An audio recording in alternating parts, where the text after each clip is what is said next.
USA का E2 treaty investor visa treaty countries के उन इन्वेस्टर्स के लिए एक ग्रेट अपॉर्चुनिटी है जो यूएसए में अपना बिजनेस एस्टैब्लिश करना चाहते हैं और उस बिजनेस की बेस पे अमेरिका में मूव होना चाहते हैं। अब E2 वीजा की one of the biggest requirement ये रहती है कि आपको अमेरिका में बिजनेस इन्वेस्टमेंट करनी होती है, जो कि एक सब्सटेंशियल अमाउंट की इन्वेस्टमेंट होती है और ये इन्वेस्टमेंट आपको किसी भी एग्जिस्टिंग बिजनेस में करनी है या आप अपनी इस इन्वेस्टमेंट की बेस पे एक नया बिजनेस स्टार्ट करते हो। बिजनेस स्टार्ट करते हुए इंटरनेशनल इन्वेस्टर्स का जो सबसे बड़ा कंसर्न होता है वो यही होता है कि चूंकि इन्वेस्टमेंट आपको वीजा एप्लीकेशन से पहले करनी है और वीजा अप्रूवल की कोई आपको श्योरिटी नहीं होती। So what are the risks involved इस पूरे प्रोसेस के अंदर में कि अगर गॉड फॉरबिड अगर आपका वीजा अप्रूव नहीं हुआ तो what would happen to the business and what would happen to your investments, और आप किस तरीके से अपने इन्वेस्टमेंट्स को सेफ और सिक्योर कर सकते हैं। तो आज इस वीडियो में मैं डिटेल के साथ एक्सप्लेन करूंगा कि ऐसे क्या पैरामीटर्स, ऐसे क्या प्रोसीजर्स हैं जिनको अगर आप फॉलो करें तो ना सिर्फ आपके E2 अप्रूवल चांसेस जो है वो मैक्सिमाइज होंगे, बल्कि इसके साथ साथ आपकी इन्वेस्टमेंट जो आपने अपने बिजनेस में की है वो भी सेफ और सिक्योर रहेगी। So stay tuned till the end of this video. अस्सलाम वालेकुम, My name is Raheel Sheikh. I'm a business consultant based in Virginia, USA. मेरी firm Startup Business Bureau में we provide consulting and management services to foreign investors and entrepreneurs जो America में अपना business establish करना चाहते हैं और उस बिजनेस की बेस पे यूएसए में मूव होना चाहते हैं। E2 वीजा जो कि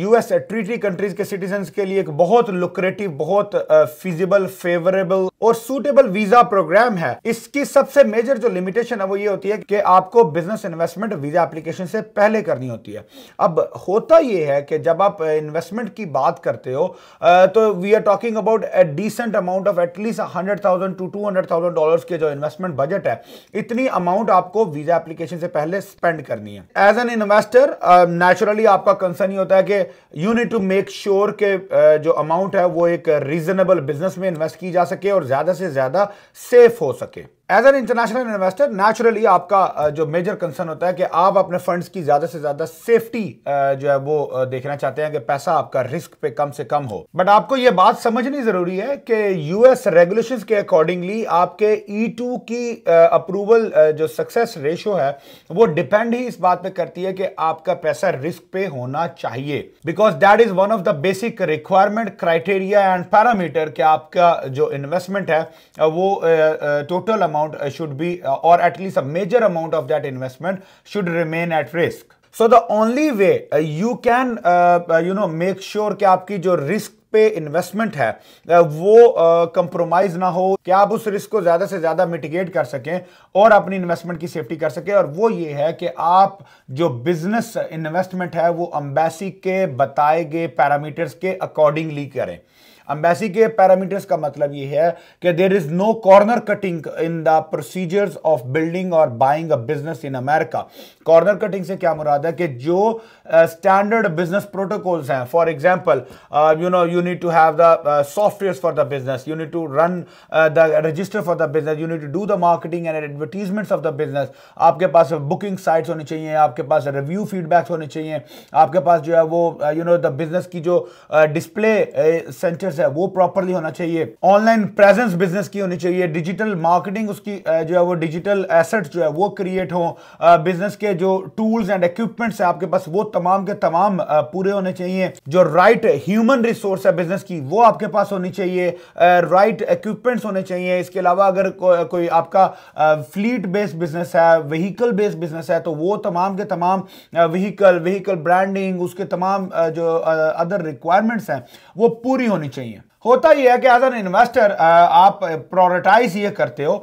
कि some part of expenses you want to do of the business, और बाकी एक्सपेंसेस जो है वो आप उसको होल्ड कर लेते हो जो कि आप वीजा आने के बाद करोगे, and that is the place where you are compromising the whole of your investment, because you are thinking that you are saving the money ताकि आपका रिस्क कम से कम हो, बट एक्चुअली आप उस छोटी अमाउंट को सेव करके पूरे के पूरी इन्वेस्टमेंट और पूरे वीजा प्रोग्राम को कंप्रोमाइज कर रहे हो, उसको रिस्क पे डाल रहे हो। सो एज लॉन्ग एज आपने एम्बेसी की रिक्वायरमेंट्स पूरी की, जिसमें आपका बिजनेस जो है वो एक बोनाफाइड बिजनेस होना चाहिए, लेजिटिमेट बिजनेस होना चाहिए, रीजनेबल इन्वेस्टमेंट्स होनी चाहिए, उसके तमाम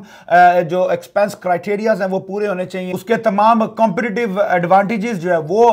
क्रिएट होने चाहिए, आपके पास राइट स्किल्स और रिसोर्सेज हो बिजनेस के, आपके पास जो है वो राइट टीम मौजूद हो, राइट टूल्स एंड इक्विपमेंट्स मौजूद हो, तो that is the only way कि आप अपने जो रिस्क फैक्टर है उसको मिनिमाइज कर सकते हो। And the last most important tip which I would like to give you is कि आप जिस भी रेलिवेंट इंडस्ट्री में अपना बिजनेस स्टार्ट कर रहे हो, उस इंडस्ट्री के उस बिजनेस की आपके पास तमाम ट्रेनिंग्स होनी चाहिए। इवन अगर आप एग्जिस्टिंग अपनी उसी इंडस्ट्री में काम कर रहे हो और आपके पास सफिशिएंट क्रेडेंशियल्स मौजूद हैं जस्टिफाई करने के लिए कि आपके पास वो तमाम कैपेबिलिटीज और स्किल्स और एक्सपर्टीज हैं उस बिजनेस को मैनेज करने के लिए, then it is fine. But anything when it comes to the international market, आप अपनी डाइवर्सिफिकेशंस कर रहे हो, इंडस्ट्री चेंज कर रहे हो, तो जिस भी बिजनेस इंडस्ट्री में आप जा रहे हो उस इंडस्ट्री को समझने के लिए, सीखने के लिए, इंटरनेशनल मार्केट में बिजनेस को सीखने के लिए आप कोई शॉर्ट कोर्सेज कीजिए, आपको लर्निंग एंड डेवलपमेंट के प्रोग्राम्स कीजिए, आप इंग्लिश लैंग्वेज का कोर्स कर सकते हो if you feel that you need a better English communication skill. आप अपने इंडस्ट्री से रिलेटेड, फॉर एग्जांपल अगर आप रिटेल साइड के बिजनेस में हो तो there are a lot of retail associations, retail chambers, retail councils are there, जिनकी आप मेंबरशिप्स ले सकते हो, जिनकी आप ट्रेनिंग एंड कोर्सेज ले सकते हो। इसी तरह अगर आप सर्विस इंडस्ट्री में हो तो सर्विस इंडस्ट्री के अपने every single industry in the market, most of them would have their own associations. आप उन एसोसिएशंस के मेंबर भी बनिए, आप जो उस इंडस्ट्री की रेलेवेंट एक्सपर्टीज हैं वो हासिल करें। इसी तरह आप अपने सोशल मीडिया प्रेजेंस को बहुत स्ट्रांग करें। अगर आपका कुछ ऐसा बिजनेस है जिसमें आप अपने क्लाइंट्स और कस्टमर्स को टैप कर सकते हो initially, and you can get a letter of intents और letter of support from those, कि फॉर एग्जांपल अगर आप कोई इंपोर्ट एक्सपोर्ट का बिजनेस कर रहे हो तो आप अपने किसी पोटेंशियल बायर से B2B पे आपको लेटर ऑफ इंटेंट्स जो है वो परचेज कर ले। सर्विस इंडस्ट्री में आप कोई सैंपल कॉन्ट्रैक्ट्स जो है वो, या letter of intent for contracts और हायरिंग योर सर्विसेज जो है वो आप एंगेज कर ले, और उस इंडस्ट्री के तमाम रेलिवेंट कोर्सेज जो है 1 से 2 कोर्सेज करें। एंड मोस्ट इंपॉर्टेंट इज कि अगर उस आपकी इंडस्ट्री का कोई भी ट्रेड इवेंट या ट्रेड शोज या सेमिनार्स हो रहे हैं तो you need to go and book that seminar, get a ticket purchased. आप अपने जो भी अपनी टाइम डेट्स के अकॉर्डिंगली एडजस्ट करके तो आप उन सेमिनार्स की अटेंडेंस जो है वो भी डेफिनेटली गेन कर सकते हैं। And while completing all of these parameters you would make sure कि आपका जो रिस्क फैक्टर है पूरे बिजनेस का, because now you have made a very legitimate and legal business जिसमें एम्बेसी की तमाम रिक्वायरमेंट्स को पूरा किया गया, and that is the only way where you can improve your chances of visa success. So hope this video would help you in understanding के risk factors को कैसे minimize किया जा सकता है। Naturally you cannot remove or eliminate the risk, but you can definitely take a very calculated risk when it comes to your international investments. So US business से related या E2 visa से related आपके कोई questions हो, कोई concerns हो तो feel free to reach out to me. Me and my team would be happy to address all of your concerns. Thank you so much. Assalamu alaikum.